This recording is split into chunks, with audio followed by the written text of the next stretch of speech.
Hey everybody, welcome back to Chris's Comments, show of common sense on common ground. Last episode, it's been a while, but last episode that I was in, I got to telling y'all about the corruption to expect and what to expect. And sure enough, a lot of that stuff wound up happening the way I predicted. A lot of the bus scheme, Greg Abbott with his bus scheme, he started busing a bunch of migrants, no identification, no sponsors, nobody to come claim them, dropping them off in sanctuary cities. Sanctuary cities began to cry, we need some help and all this other crap. And, shame on Greg Abbott and shame on Joe Biden for not doing anything and blah, blah, blah. Now, despite the fact that there's a still low turnout, everybody still seems to be claiming that they're overwhelmed. Okay, Title 42 ended, but everybody's still claiming crisis, invasion, overwhelming, it's all too much, and all this other crap. There was even one guy that was nitpick. I can't remember if he was from Arizona or Texas, but I think it was both of them, that was saying, yeah, the numbers are low, but they're nowhere near as low as they were before the pandemic, before any of this crap. Okay, I want to remind everybody that before the pandemic, before any of this other crap, they were low, but they were not always so easily managed and all this other crap. 2015, 2016, there was 100,000 El Salvadorans. I brought this up before, okay? There was about 100,000 El Salvadorans, okay? To think that 60,000 migrants in 1 year is too much is just dumb, okay? It's just dumb to think that they're getting in at 3,500 at a time as opposed to 300 at a time. It's just is overwhelming, and it's a crisis and all this. That's just dumb. Okay, enough is enough. But why are these people doing that? Why are these people doing? Well, if you remember what I say, it's always about the money. Religion is the tool, or belief is the tool. Okay, both sides are crying and claiming that financial aid is necessary. Okay, both sides are claiming that. Oops, excuse me. Both sides are claiming that, and that's really what it boils down to. The plata, Holmes, the money. Okay, so basically we got the Repigs are abusing their power to cause problems with the migrant situation at the taxpayers' expense. The bus scheme is proof of that. Okay, that's not coming out of the politician's pocket, it's coming out of our pocket. And it comes out of the taxpayers nationwide every time somebody like my governor, Gestapo Greg Abbott, throws these lawsuits at the government, at the Biden administration, in the name of border security. Okay, they're abusing the powers concerning the migrant situation at the taxpayers' expense. Now, what about the Dems? The Dems are abusing their power by not doing anything and refusing to do anything at the taxpayers' expense. They're crying that they're being overwhelmed by all this busing.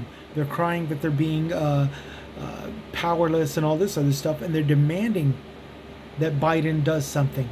Okay, they're not moving. They're not throwing them in sanctuary cities, and they're throwing anything in housing or anything like that. Now, here in San Antonio, I can boast, I can brag about this, because here in San Antonio, 2020, we had the pandemic going on. We had a lot of people being evicted.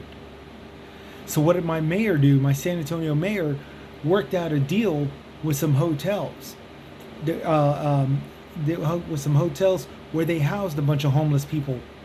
And then to top it all off, worked through the system to get affordable housing, whether it be an apartment or an actual house, or in a townhome or whatever.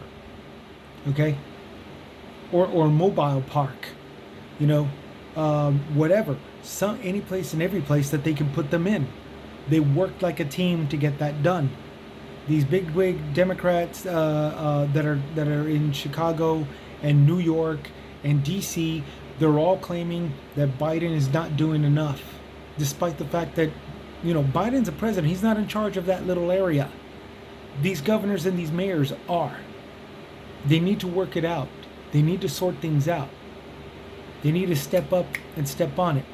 So, but they're not doing anything until Biden does something about it, and that is the cost of the taxpayers' expense. They're all going to claim victory, but it's going to be out of our tax-paying expense. So basically the migrant removal and the acceptance of the sanctuary city is not coming out of their pockets. Plain and simple. That's what they're saying. That's what they're saying. That's what they're doing when they're doing this. All of this is mismanagement, abuse of political power over the migrant issue and securing the border. Each person in power, regardless of political party, has an opportunity to perform progressively on this subject. Okay, and that's really what I'm boiling down to. I got a bone to pick with these people, because if they stop to actually put this into effect, almost like the way my mayor did here in San Antonio, Mayor Nuremberg, they could get this stuff down, without a problem. For example, tending to the migrants requires facilities to hold them. Requiring facilities is construction jobs and all these other interior jobs that Americans could be hired for. Okay? Locations to populate. There are videos. You look at empty, deserted towns in Texas on YouTube, or how about in your own state? Look for deserted towns and emptied out towns, non-populated towns, ghost towns, whatever.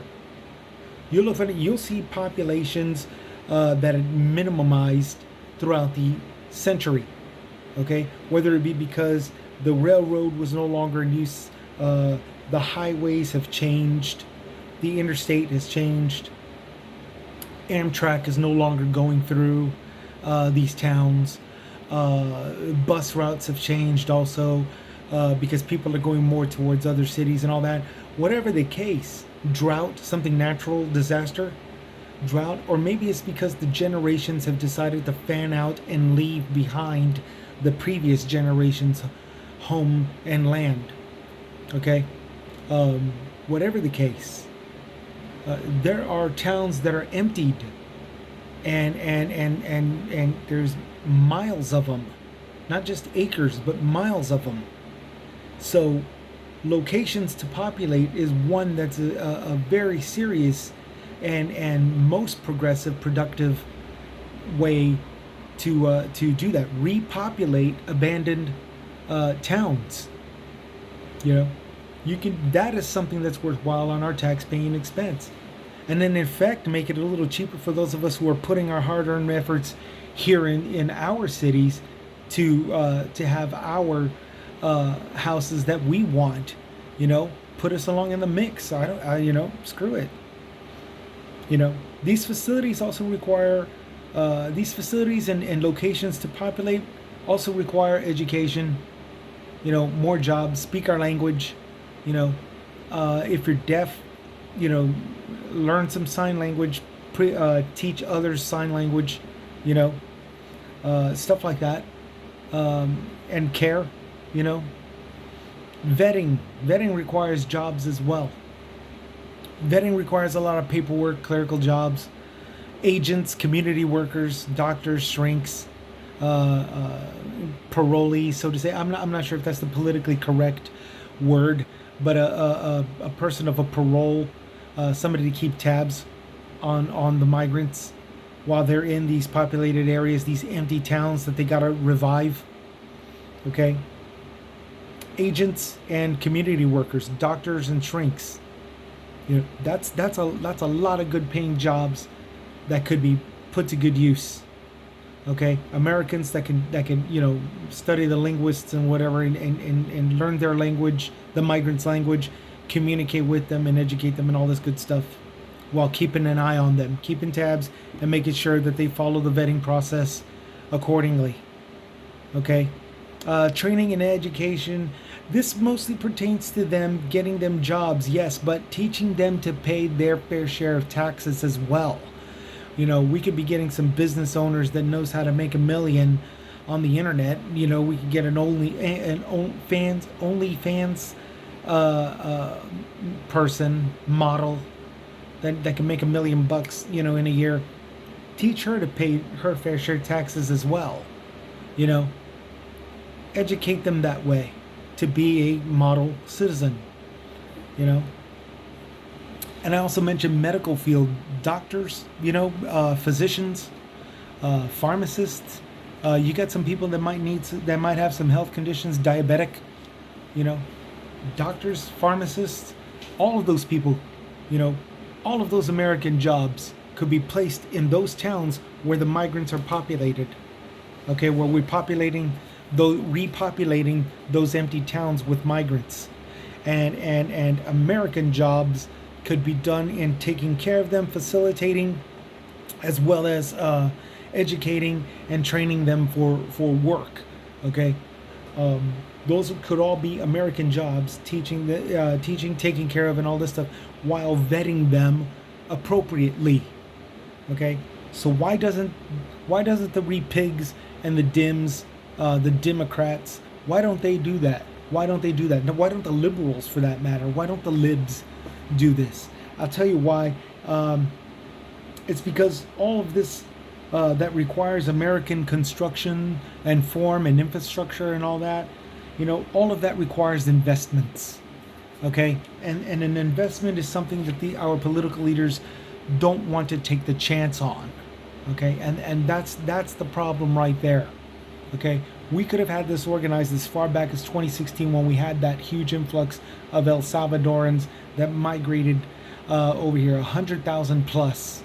They came in on train, they came in, they walked through, they crossed through, and there was a lot of them that were lost in the process. Which reminds me of cops, law enforcement. Okay, a story that I could tell you, one that made it to America, was a 10-year-old boy he and his little sister were traveling across Mexico, where they ran into some gangs in Zeta territory, and the only way that he could cross the border was that he had to surrender his sister. Now he went to cross the border, and he had the very much idea of getting her back, getting her once he got it situated, to tell him where he left her behind. But we all can pretty much tell. We can pretty much tell that he's never going to see her again. I think it's a very safe bet to say that he's never going to see her again. I think we all know better. Okay? We all know that's more than likely not going to happen. And so you get people that come over here into the States, whether they made it safely or not. And you get people that come over here in the States, here in San Antonio, some gangster cartel member, whatever, some trafficker, literally tried pulling out some kids out of our safe house here in San Antonio, Texas, claiming, hey, his family, it was a little boy, his family paid to have him cross the border, and now I have to get paid for receiving him, so give him to me. Now, of course, he did not get away with that. The San Antonio facility people, they had law enforcement around, and they call him, okay, let me, let's go and let's fill out this paperwork and all that. But while they're distracting him, they called the cops, and the cops came and arrested that trafficker, and that's a good thing. But see, if we repopulate some abandoned towns and stuff, there's going to be need for cops to patrol and take down people that want to traffic these, or continue trafficking the migrants that we place in these empty towns. Okay, so those are more law enforcement jobs that could actually be American jobs that could actually be applied to in receiving these migrants, and that's another form of investment that does eventually pay off, especially when we treat them to take care of themselves and all this good stuff. We train them, we educate them, and all this good stuff, having them form this kind of community that they lost somewhere down the line out of their own home country. Okay, you got a lot of people taking these chances, and we are not taking the investments. And this is the problem that I see with both sides of the political party and the libs, which I technically don't have. I've never had any faith in. I've always liked Bernie. I've always liked AOC. They've had great ideas, but that's about all that they've done. They're not really take charge. They're not really, formists to progressively form anything really real. They're just loaded with a bunch of ideas that are nice, as far as being nice. You know, uh, but yeah, them and the Democrats and the Democrats and the Republicans, all those pigs, repigs. They're just one letdown after another, because of the simple fact that they have the perfect chance to make this kind of investment, and they won't. They just won't. It's too much of a chance. Here's the thing: they have to take the chance in order for all of this to progress. This entire country is proof of that. It can't just be survival of the fittest, and it can't just be because of hate and all that. We've already seen the repercussions of that. We've already seen the repercussions of hate. We've already seen the repercussions of this ain't your town. And a lot of people want to say, yeah, those KKK towns. Those KKK towns are nothing but hick towns now. At some point in time, they were these great places. At some point in time, the KKK influence made this city nice, or something nice to look at. But they've been run out for a long time now. And they're out in hick towns where they're just destroying their own land. And as far as I'm concerned, they were nothing but problems to this town, no differently than any other town or city to begin with, because of their discrimination, because of their segregation. There was always a shadow side, messed up side on the other side of a fence, okay, to their picturesque whites only thing, environment. Time and time it's been proven that this form of hate and everything just doesn't pan out.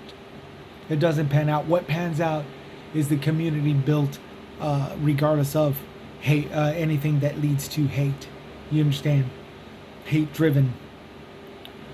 Our political leaders right now, in this day and age, they need to take the chance. They need to take the investment so it can pay out in the long run. And that's what I'm going to say. I'm going to keep it under 20 minutes. Thank you all so much for hearing me out. Please, if you don't know what I'm talking about based off of the previous one, as far as what to expect, as what kind of corruption to expect, take a listen, because I gave a whole list of incidences and agendas that went to the hate agenda and corruption. Okay? Everybody, I hope y'all are taking care of each other. Hope y'all had a great Mother's Day. Don't forget, we're coming up close to the end of May, going into June. June 19th will be Juneteenth. So let's show some more anti-hate support. And we'll take it from there. I think June 1st is the LGBTQ day. And so, show some support. Keep an eye out for all the haters and look for warning signs. Okay? Take care, and let's see if we could try to get anybody, if we can vote for anybody that can try to start looking into these investments and actually taking the chance on the investments, because right now it's just total abuse of power. Right now it's the total abuse of their own authorities at our tax-paying expense, not doing anything unless we pay for it, or doing this entire bullshit of complications and still having us pay for it. You see what I mean? All right. Y'all take care. Y'all take it easy. That's my bone to pick with the political parties concerning the subject of immigration. Y'all take care. This is Chris with Chris Comments, signing out.